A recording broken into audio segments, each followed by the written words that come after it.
भावना road पर खड़ी होकर भीख मांग रही थी। भगवान के नाम पर कुछ दे दे, मैं बहुत दिन से भूखी हूँ।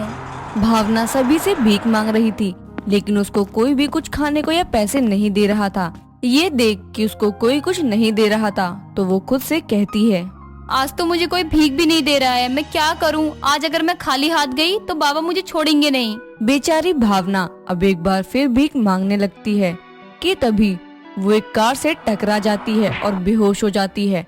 कार वाला अमीर आदमी बाहर निकलता है और उसको देख तुरंत अपनी कार से पानी निकालता है और भावना के चेहरे पर गिरता है। थोड़ी ही देर बाद भावना को होश आ जाता है। उसको होश में देख वो आदमी बोलता है, अरे तुम पागल वागल हो गए हो क्या, जो मेरी कार के सामने आ रही हो? अरे मरना ही है तो कहीं और जाके मरो ना। साहब मुझे मरना नहीं है, अगर मैं मर गई तो मेरे बाबा की देखभाल कौन करेगा? हाँ तो फिर कार के सामने क्यों आई? साहब मैंने कुछ दिनों से कुछ नहीं खाया है, इसलिए मुझे चक्कर आ गए। उसकी बात सुनकर उस आदमी को उस पर तरस आ जाता है और वो अपने पॉकेट से 500 रुपए निकाल कर दे देता है और उससे कहता है, ये रख लो और पेट भरकर खाना, साथ ही अपने बाबा के लिए भी ले जाना। ठीक है साहब। इस तरह अब वो आदमी वहाँ से चला जाता है और उन पैसों को देख भावना खुद से कहती है, इन पैसों से अगर मैं कुछ खा लूं तो वैसे भी बाबा को क्या ही पता चलेगा मुझे कितने पैसे मिले हैं। हाँ ऐसा ही करती हूँ, कुछ खा ही लेती हूँ। इस तरह अब भावना ढाबे पर जाती है, लेकिन ढाबे पर खाना महंगा देख वो कुछ नहीं खाती और अपने घर की तरफ निकलने लगती है कि तभी उसकी नजर एक समोसे वाले पर पड़ती है और वो उस समोसे वाले के पास जाकर उससे बोलती है, अरे भैया ये समोसे कैसे दिए? अब तुम भिखमंगे भी यहाँ पर समोसे खाने आओगे क्या? भैया आप ऐसा क्यों बोल रहे हैं? हम भिखारी लोग समोसे नहीं खा सकते क्या? नहीं, तुम भिखारियों के लिए मेरे ठेले पर कोई समोसे नहीं है। मुंह उठाकर आ जाते हैं फ्री में खाने के लिए, जैसे कि मैं खैरात में बांट रहा हूँ। इस तरह अब भावना समोसे नहीं खाती और घर जाने लगती है। घर जाते जाते वो खुद से बोलती है, इन लोगों ने खुद को समझ क्या रखा है कि हम लोग कुछ खरीद नहीं सकते? इसको तो मैं दिखाऊंगी, एक न एक दिन ऐसा जरूर कुछ करूंगी जिससे सबकी जुबान पर मेरा ही नाम होगा। अगर मुझे कुछ बड़ा करना है तो उसके लिए पैसे चाहिए, और अगर मैं सारे पैसे बाबा को दे दूंगी तो पैसे कैसे बचाऊंगी? आइडिया, मैं कुछ पैसे रख लेती हूँ और फिर जब थोड़े पैसे जमा हो जाएंगे तब मैं खुद के पकौड़े की दुकान खोलूंगी। ये समोसे चाउमीन तो सब रखते हैं, मैं पकौड़े की दुकान खोलूंगी। इस तरह अब भावना सोचते सोचते घर जाती है, जहाँ वो देखती है कि उसका पिता राघव शराब के नशे में नीचे गिरे हुए थे। ये देख तुरंत भावना आती है और अपने पिता को उठाकर खाट पर बैठा देती है, लेकिन उसका बेशर्म बाप नशे की हालत में उससे कहता है, अरे दूर रह मुझसे, मनुष्य है तू मेरे लिए।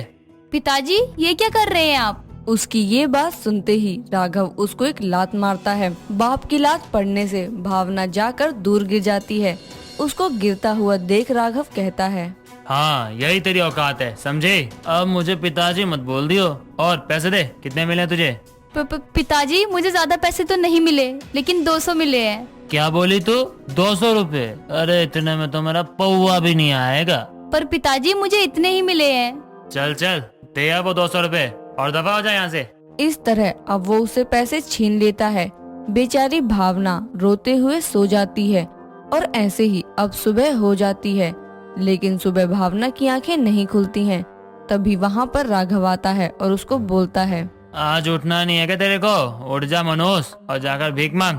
भावना अब उठती है और भीख मांगने चली जाती है।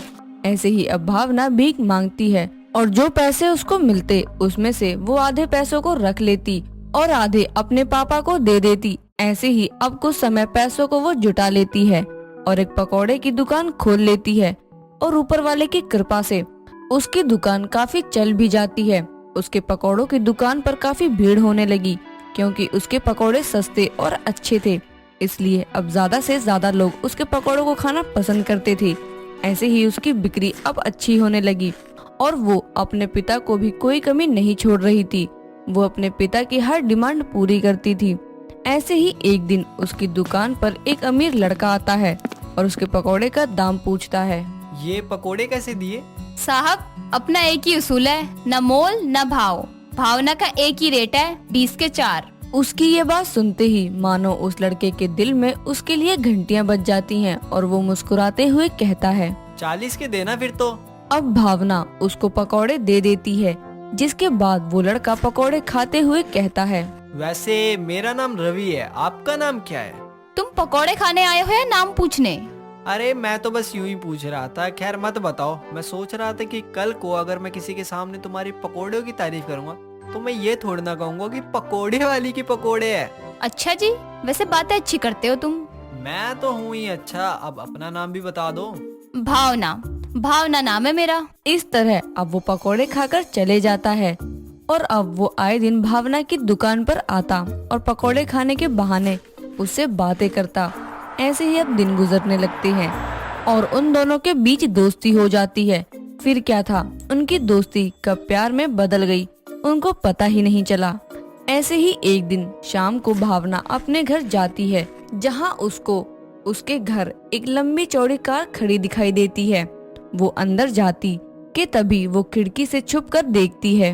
अजय साहब, अभी आपकी हुई। आपने तो इतने पैसे देकर मुझे माला माल कर दिया।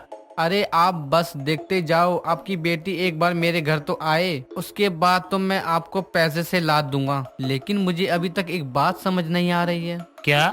वे आपकी बेटी है और आप अपनी बेटी को मेरे हाथ क्यों बेच रहे हो? वो मेरी बेटी नहीं है। मीना से मैं बहुत प्यार करता था, लेकिन उसकी शादी कहीं और हो गई। अफसोस की बात है, उसके पति ने उसको छोड़ दिया और मैं मीना से बहुत प्यार करता था, इसलिए मैंने उसको अपना लिया। लेकिन मीना के पेट में ये थी और जैसे ये पैदा हुई मेरी मीना चली गई। ये मनुष्य है मेरे लिए।